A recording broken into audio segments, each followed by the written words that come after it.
can't hear out of my ears. Do we have Bishop? Bishop, should I be able to hear out my ears? Can't hear nothing.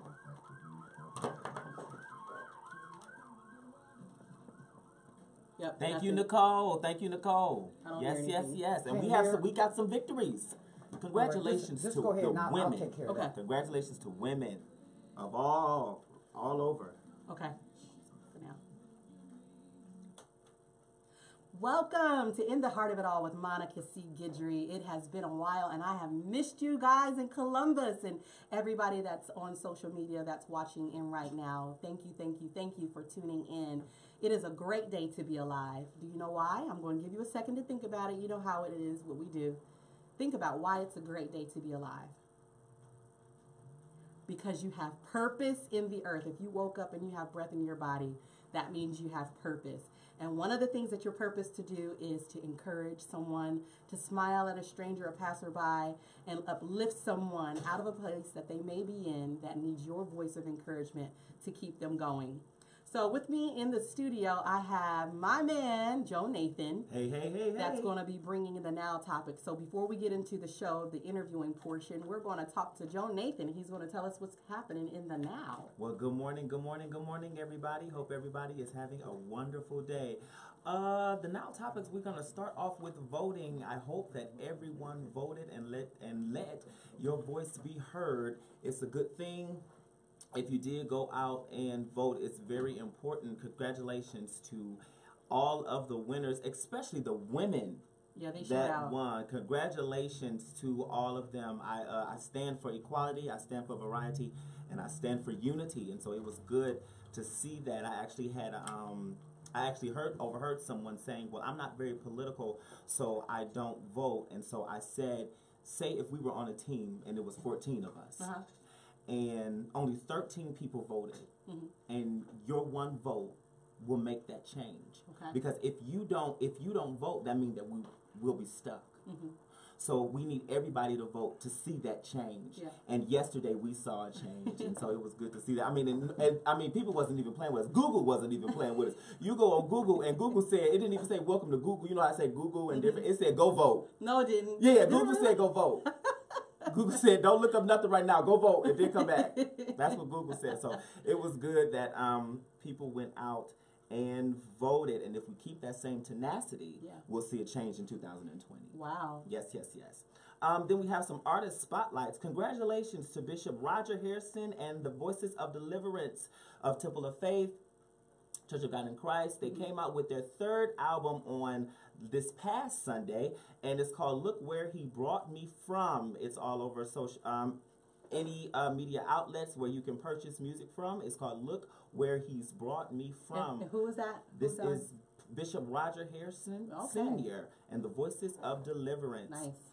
Also, congratulations to TJ Dooley and Testimony. They're coming out with their third album, and their release concert is at the Cathedral of the Covenant Church, 1712 Courtright Road, Columbus, Ohio, 43227. And this is a concert? Yes, this is a concert featuring Dr. Kevin Bond and some amazing people. This is them celebrating their third album. So we are very excited about that. 3.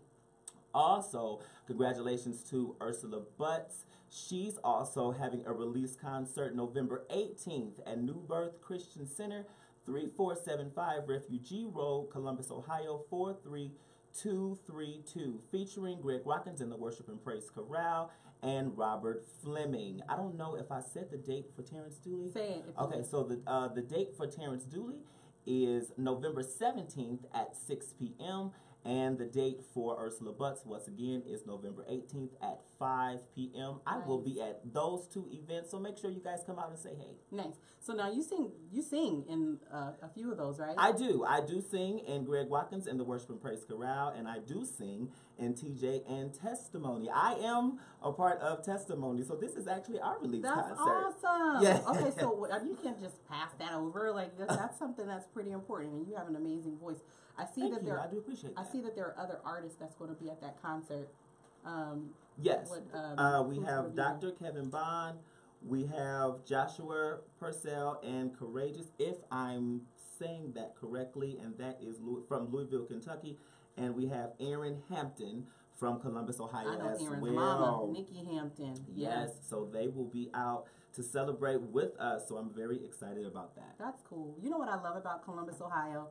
I love all of the artists. We are so full of artists of every kind, visually and performing arts. Absolutely. There's so many. So if you're out there and you're an artist of any capacity, reach out to us or Joe Nathan. He's the one that will contact you all so that we can feature you, because we here at In the Heart of It All with Monica C. Guidry are all about also featuring local artists. We want to make sure that we're platforming you. Although this show is nationwide, we want to make sure that we are platforming people that are right here in our city. So, yeah. And you can reach me at any social media outlets. Instagram is Love Will Save the Day and Love Will Save the Day 2.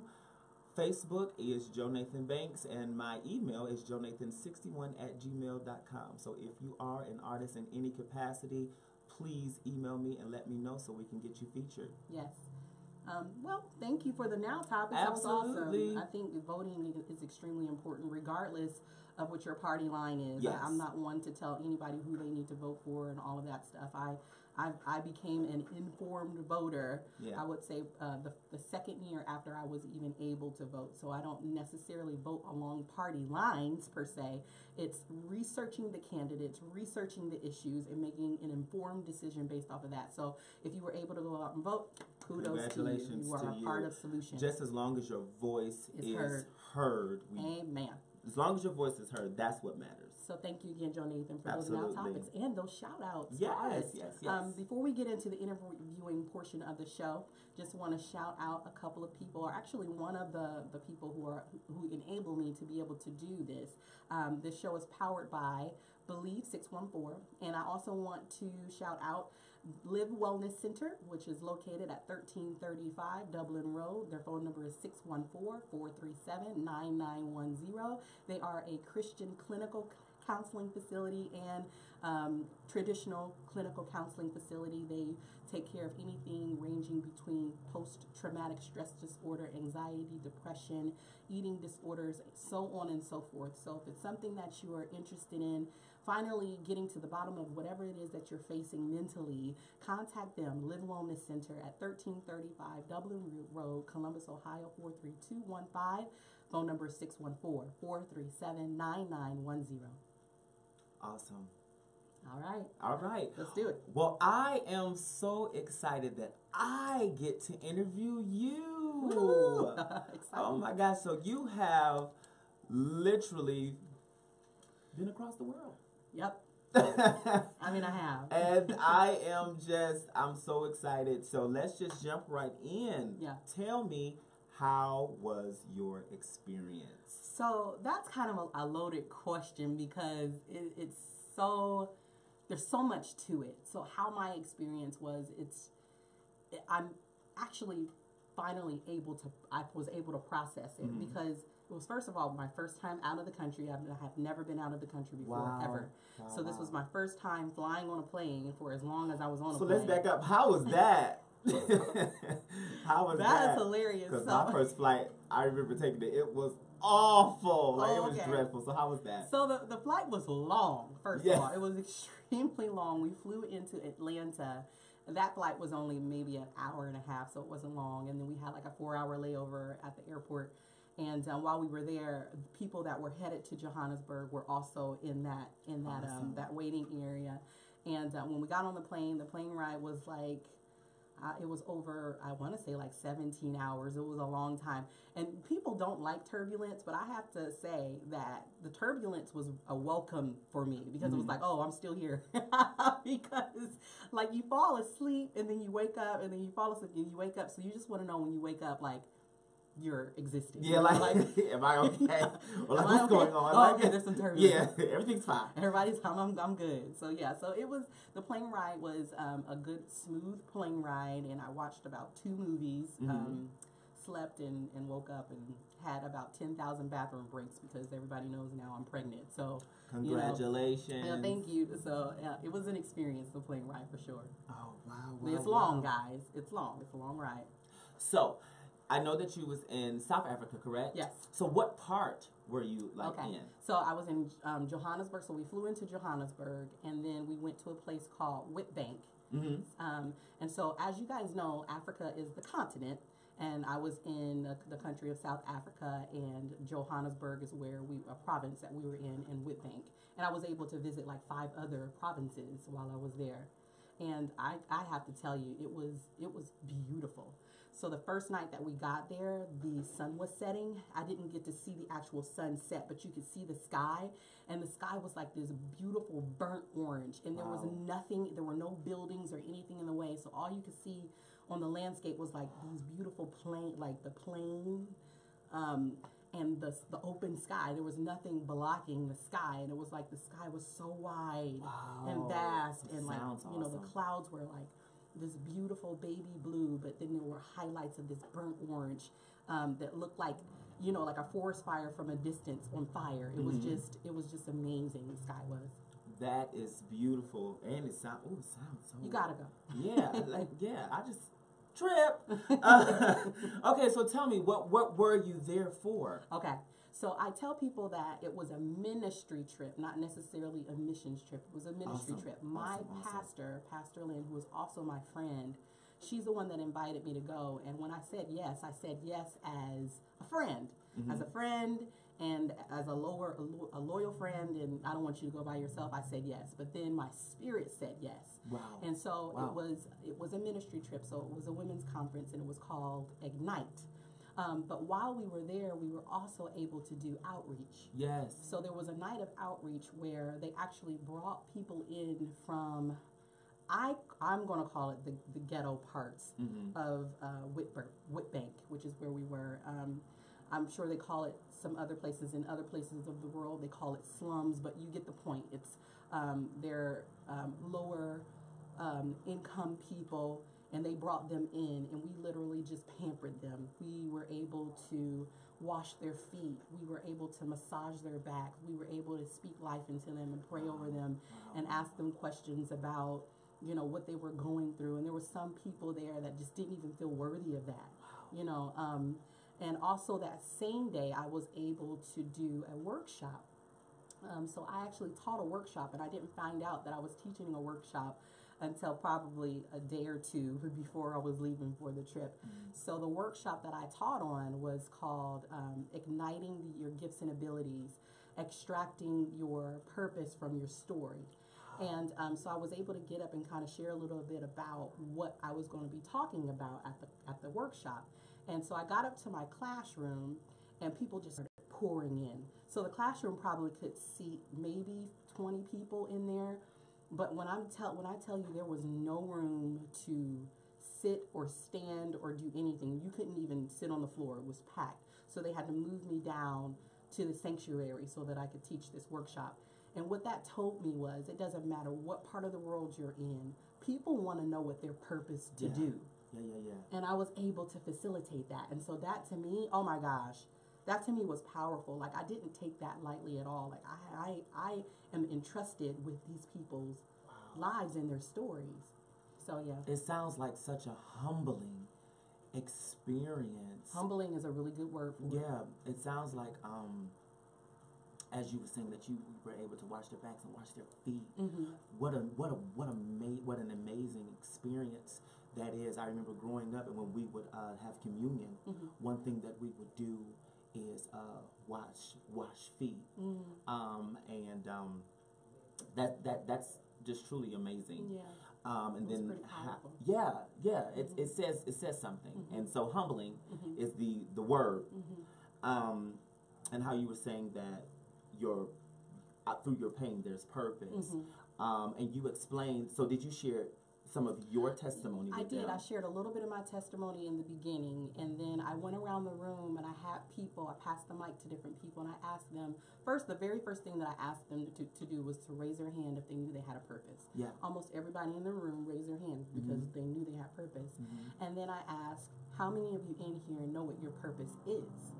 And probably 2 or 3 people raised their hand. Yeah. And by the end of it, half of the class had their hand up with them knowing what their purpose was. Because what I did was I went around the room and I asked people to share their stories. And there were so many people in that room that had some of the same stories. Some people, there was molestation and abuse and different things like that, and women thinking that their life wasn't meaningful at all because of what they went through. And what I said was, is there anybody else in the room that has gone through that? You don't have to raise your hand, but if there's anybody else in the room that can relate to that story, either nod or, give me a look. And people all over the room raise their hands.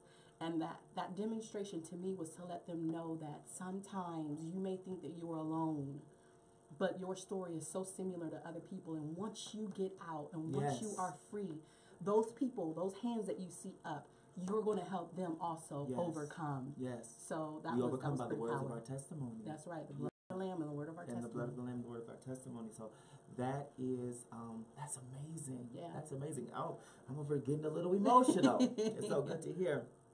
So, I guess you shared with me, but what was your most favorable, what was your favorite moment there?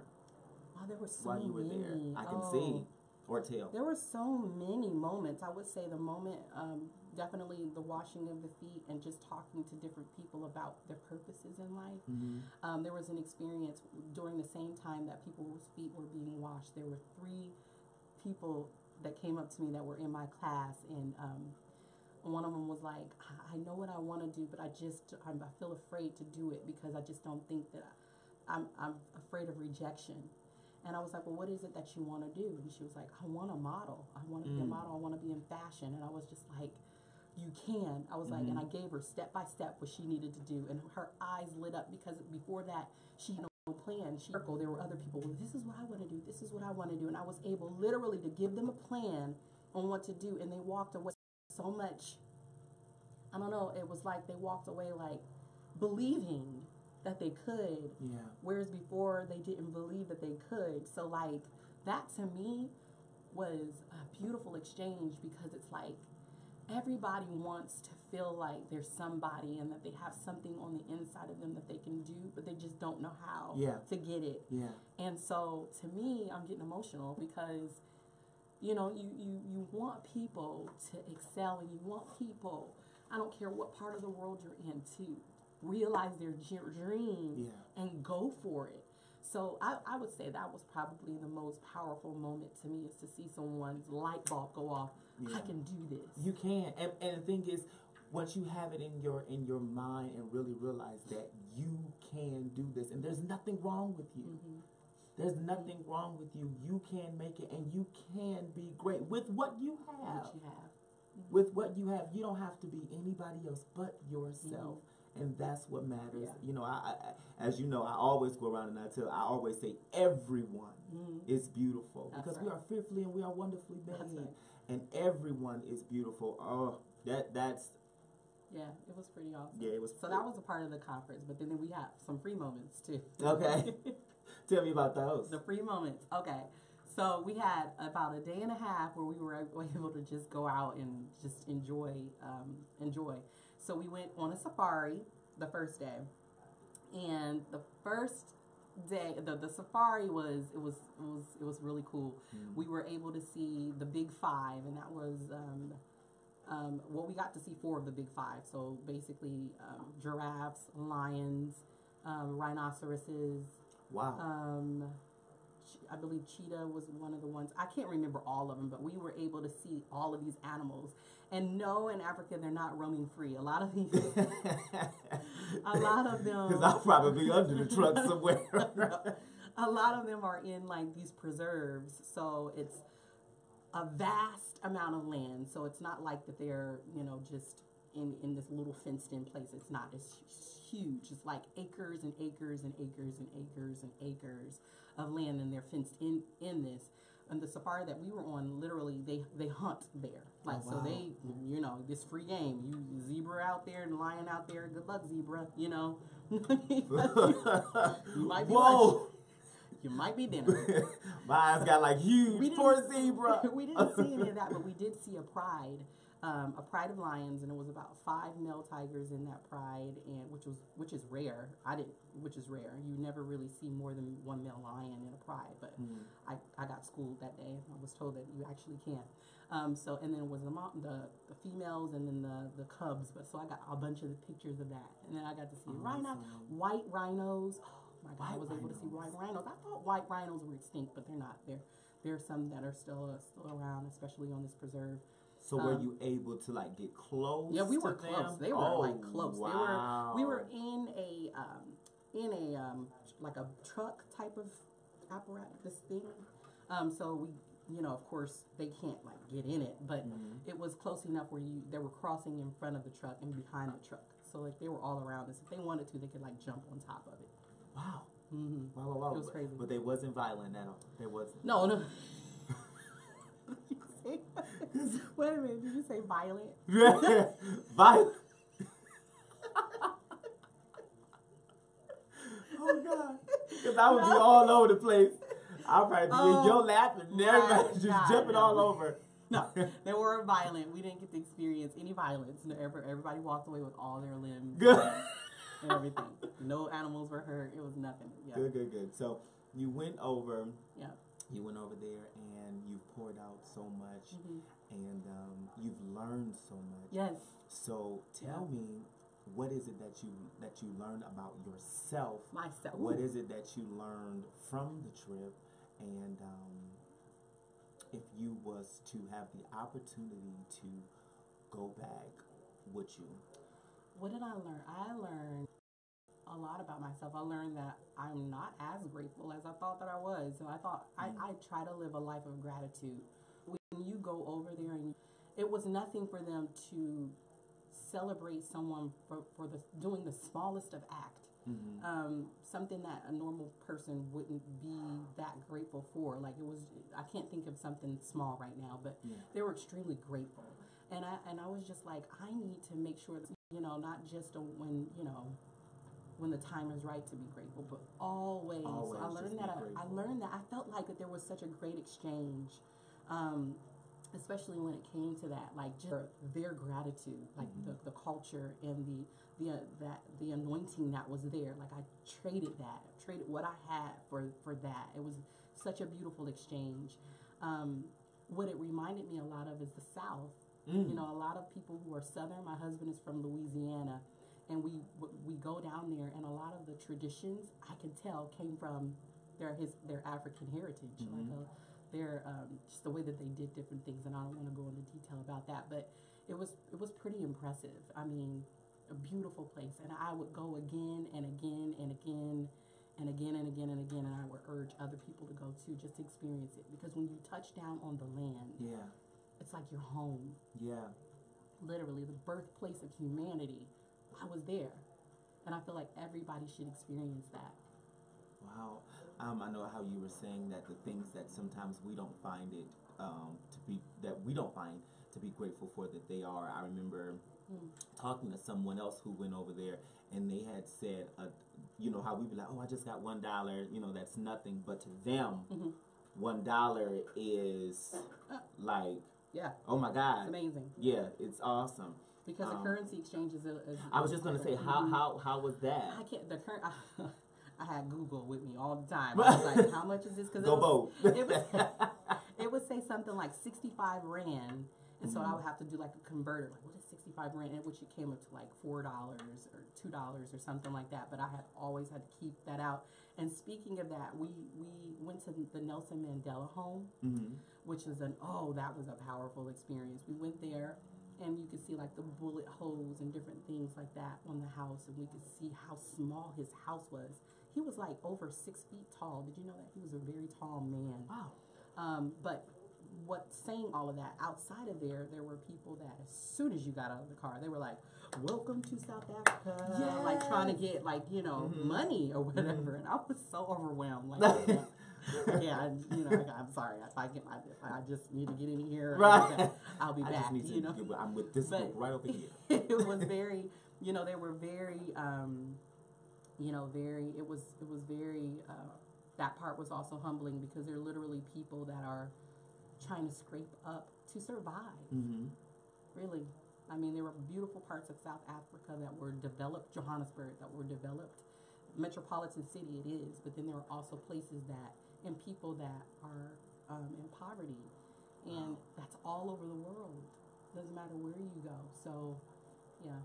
Well, I'm so happy that I was able to interview you. You have enlightened me on so much, and I'm so happy that you were over there to share your purpose and to help people discover their purpose and to learn new things. And I'm sure there's still a lot, lot more, and I would love to see pictures and things like that. I do know that you have some special shout outs. Yes, I do. So if there are people on here, I just want to say thank you to everybody that enabled me to go, that helped fund this trip.